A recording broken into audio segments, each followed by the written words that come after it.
На окраине деревни, там, где запах свежей земли обвивает каждый куст и деревья начинают прятать свои вековые корни в глухих зарослях, жили люди, обладавшие маленьким, но уютным домом. Дом был небольшой, но там всегда царили теплая атмосфера и чувство уюта.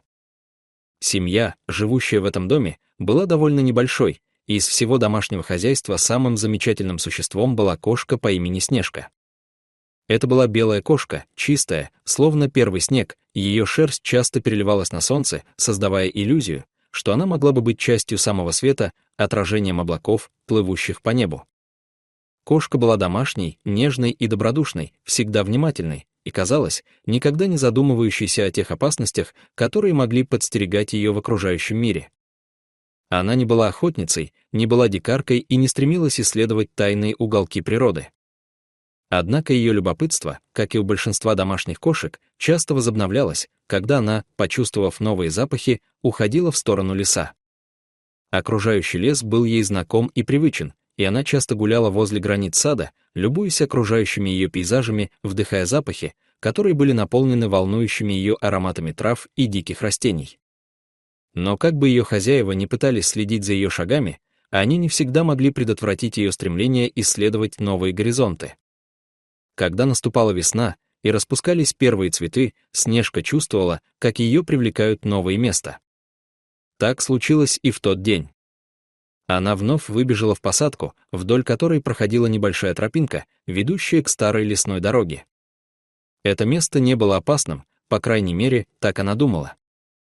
Лес начинался совсем близко, но до того, как ступить на его территорию, кошка всегда двигалась вдоль садовых участков, наблюдая за знакомыми ее глазу элементами. Но сегодня что-то было не так. Тропинка казалась для нее все более загадочной, а лес в этот раз был не таким, как обычно. Пахло не так, как прежде, и мир вокруг казался более враждебным и темным.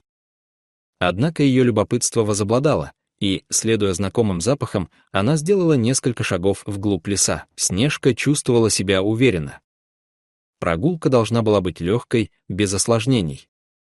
Она надеялась вернуться домой, как всегда, но в этот раз в ее пути появилась опасность, о которой она даже не подозревала.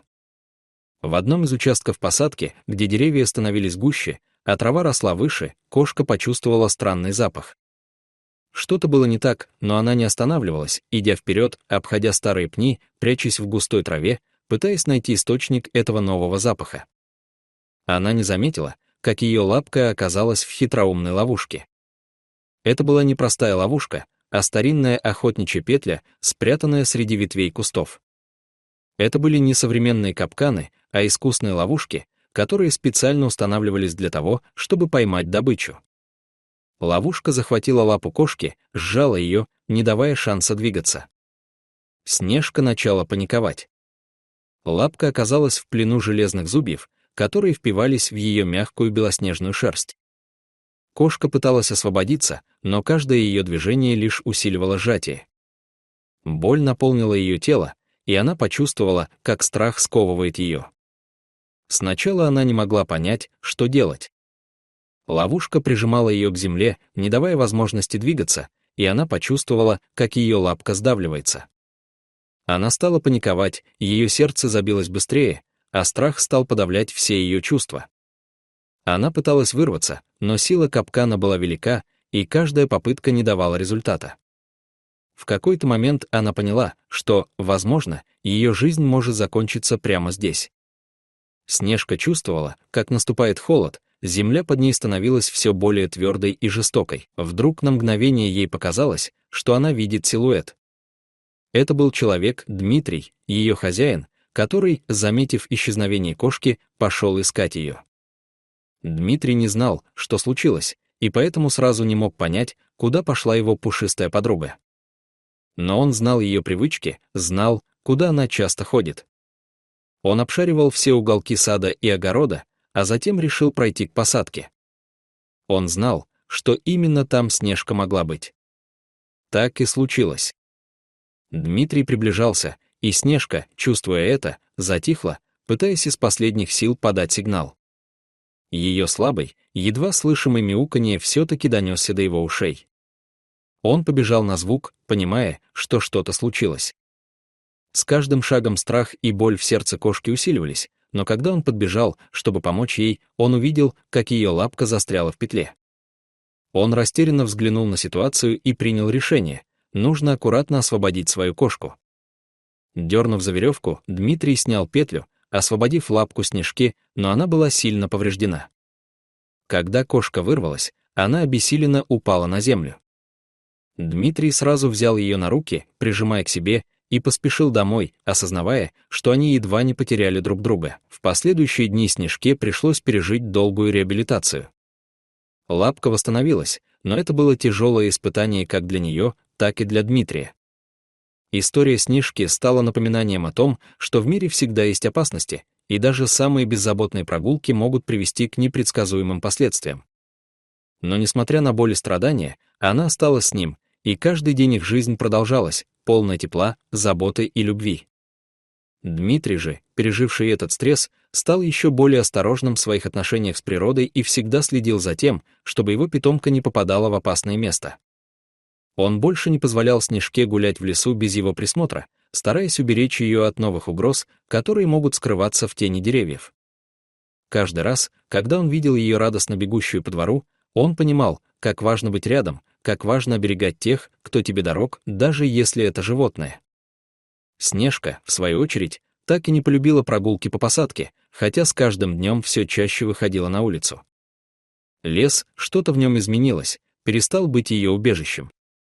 Теперь ее любимым местом стал сад, где было безопасно и тепло. С каждым годом кошка становилась старше, но воспоминания о той страшной ловушке, в которую она едва не попала, оставались с ней, как урок, который она усвоила на всю жизнь. Она стала осторожнее, умнее, и хотя ее инстинкты оставались такими же острыми, она больше не искала приключений в местах, где может скрываться опасность. Жизнь продолжалась, и с каждым годом Дмитрий и она становились все более неразлучными. Вечерами они часто сидели рядом, и он гладил ее по мягкой белой шерсти, слушая ее урчание. И хотя тот день был страшным и полным боли, он стал частью их истории, частью того, что укрепило их связь и заставило ценить каждое мгновение, проведенное вместе. Снежка была не просто кошкой. Она была другом, компаньоном, членом семьи.